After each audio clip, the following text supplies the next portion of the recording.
Salut à tous et bienvenue dans un nouvel épisode de la Minute du Coach. Retour sur la victoire du PSG 4-1 face à Bruges.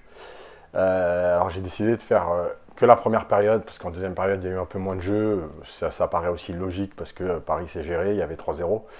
Mais il y avait des choses intéressantes en première mi-temps. On va faire 3 parties, 3 vidéos différentes parce qu'apparemment ça a plu les vidéos par thème.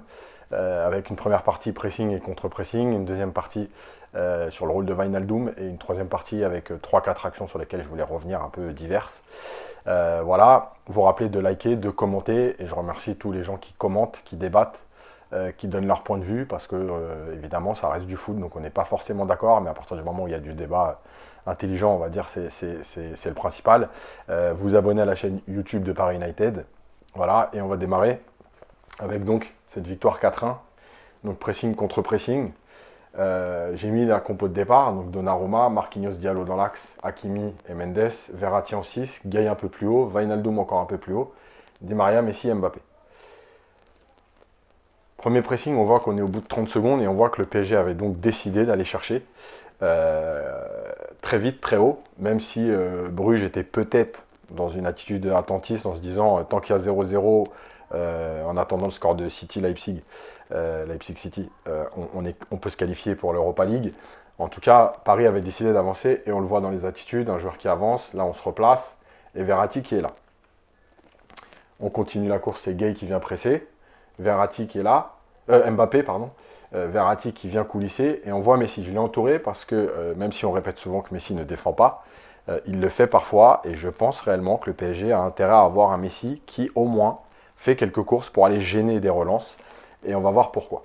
Donc là, Gay continue sa course, et on voit bien qu'il ferme le retour de passe. C'est-à-dire qu'il ne vient pas à l'intérieur du jeu pour fermer, il vient fermer un côté. Et j'avais déjà expliqué ça dans des précédentes vidéos. C'est aussi des orientations qu'on donne à son équipe. Je ferme cette passe, il ne peut pas revenir, il va donc aller là. Et on voit bien que ça commence à coulisser dans ce sens-là. On va sortir avec Mignolet, et pareil, il empêche le retour de passe. Ce qui fait que Mignolet, en contrôlant, on sait qu'il n'a plus qu'une seule solution, enfin 2 solutions. La première, c'est de jouer ici, la deuxième, c'est d'allonger. On voit les joueurs qui ont coulissé, qui suivent. Et là, on voit donc Messi qui va suivre Nsoki. Il va venir le gêner. Encore une fois, je répète, les attaquants, on ne leur demande pas de tacler, d'aller dans les duels, de gagner des ballons. On leur demande de gêner une première relance pour 2 raisons. La première, éviter les passes rapides pour casser des lignes. La deuxième, pour, en fait, mettre les joueurs qui relancent en crise de temps, ce que j'avais déjà expliqué, à savoir qu'au lieu d'avoir 4 secondes pour jouer, vous en avez qu'une. La preuve ici, Messi, même s'il y va pas à fond et qu'il ne va pas aller pour tacler, le fait d'être là, ça empêche Nsoki d'avoir le temps de contrôler, de regarder ce qui se passe et de jouer peut-être des solutions à l'intérieur. Évidemment, à un moment donné, quand on est en crise de temps et qu'en plus il y a de la densité, on essaye de trouver des passes pour sortir. Verratti avait bien coulissé, il est venu fermer et récupère le ballon. Deuxième situation, 11 minutes 20. Pareil, Messi qui fait l'effort de suivre le joueur, là aussi, il aurait pu le laisser marcher. Et en fait, le joueur serait venu se positionner là, on aurait eu un joueur à l'intérieur et un seul joueur ici. Résultat, il va le suivre. On voit encore une fois Verratti qui se déplace et on voit le bloc qui est en train de coulisser, puisque le joueur s'en va vers la ligne de touche, et donc on peut aller l'enfermer. On le fait très bien, 1, 2, 3, 4 pour un joueur. Après, il reste la solution longue, mais on a nos 3 défenseurs qui sont à 3 contre 1, alignés pas très loin, c'est-à-dire dans le temps de passe, Marquinhos a le temps de sortir. On voit Gay qui continue son effort pour coulisser. Et là aussi, désormais, il est enfermé. Première solution, là, mais évidemment, le joueur ne demande même pas le ballon dans les pieds. Deuxième solution, chercher loin, mais Marquinhos est en place. Et il est couvert. Troisième solution, jouer à l'intérieur du jeu. Là, la passe, déjà, elle commence à être risquée. Mais il y a surtout Gay qui est en train de faire l'effort de revenir. Et évidemment, quand on ne marche pas et qu'on court les 5, 6, 7 mètres à faire pour venir aider son partenaire, ses partenaires, on récupère le ballon très souvent. Résultat, Gay le récupère et comme les joueurs sont proches les uns des autres, on peut relancer. Nouvelle situation, cette fois c'est un pressing. Donc contre-pressing, c'est au moment de la perte de balle. Pressing, c'est au moment sur une relance du gardien où tout le monde est en place. Là aussi, on a un joueur côté et on a des joueurs qui commencent à faire les efforts. On donne côté, parce qu'il n'y avait pas d'autre solution. On voit bien ici le joueur est pris, à part ressortir. Mais bon, il y a déjà 2-0. Je pense que désormais, Bruges essaye de se dire, bon, il faut quand même sortir un peu. Donc on va jouer côté. Et là, on voit bien des joueurs qui avancent et qui ne reculent pas, comme je l'ai montré dans trop de vidéos cette saison, avec des joueurs qui laissent jouer en se disant, bon, on va reculer, on va reformer un bloc très bas, on va gérer la profondeur et on ne va pas y aller. Non, on a des joueurs qui y vont. Et là, on va rejouer vers l'arrière. Voilà, il recule. Et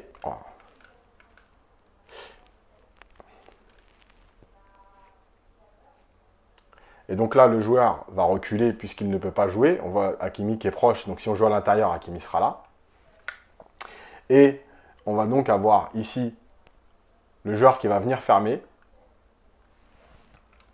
Voilà. Et qui vient contrer le dégagement. Et si on se souvient de cette action, le ballon va monter en l'air et va revenir sur Messi qui va contrôler, qui va essayer de jouer avec Wijnaldum, qui va tout de suite venir. Bref, mais le ballon va être contré et l'action ne va rien donner. Mais en tout cas, le fait d'être au pressing, ça empêche Bruges de jouer vers l'avant. Nouveau contre-pressing, j'ai mis cette image pour qu'on comprenne d'où part l'action. C'est une action où Mbappé essaye de passer en vitesse, il est au duel, il perd le ballon. Et là, on a Gay qui ne va pas s'arrêter. Voilà. Il vient tout de suite gêner cette première relance pour pas que le joueur puisse jouer vers l'avant. On a Verratti qui est très haut et on a les autres joueurs qui ne sont pas très loin. La passe est donnée, mais Verratti est là. Donc on gêne un peu toutes les situations. On a un joueur qui décroche dos au jeu, c'est toujours compliqué. On a Mendes, on voit ici, qui est en train de faire l'effort d'avancer pour l'empêcher de jouer. On vient chercher le joueur qui est là parce qu'il n'y a pas d'autre solution. On voit bien que tout le monde est fermé. Et c'est dommage qu'on ne voit pas là parce que c'était mal cadré. Mais il y a Diallo qui est là. Et là, on va voir. Voilà, Diallo qui reste au contact du joueur, qui ne le laisse pas décrocher en se disant, bon, d'abord, je protège. Et du coup, on voit bien que là, on a 1, 2, 3, 4, 5, 6, 7, 8, 9, 10 joueurs de Bruges dans leur moitié de terrain. Et qu'on a 1, 2, 3, 4, 5, 6, 7, 8, 9 Parisiens. Il reste que Marquinhos qui n'est pas très loin.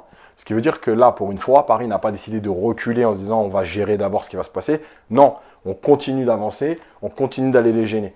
Et on va voir, comme par hasard, voilà Marquinhos qui est en couverture. On se retrouve ici à un 2 contre 2. Verratti qui est en train de faire l'effort de revenir.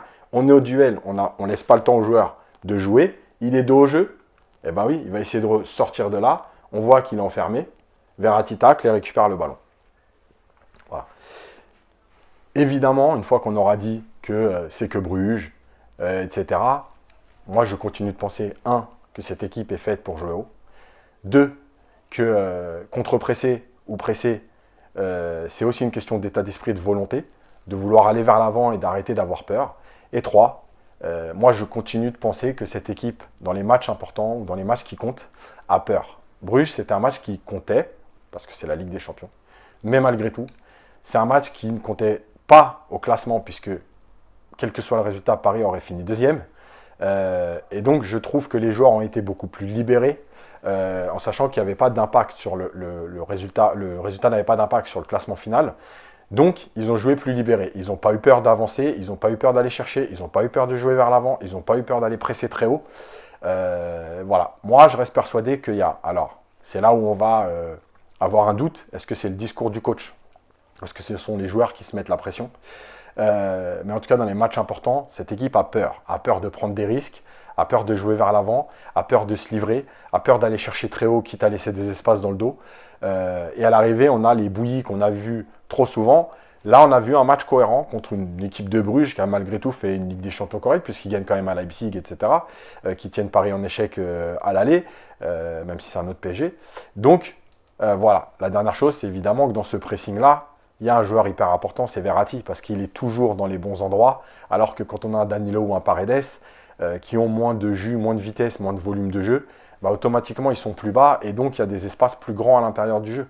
Voilà, tout ça c'est lié, et on va y revenir aussi avec le rôle de Wijnaldum, alors pas défensivement mais offensivement.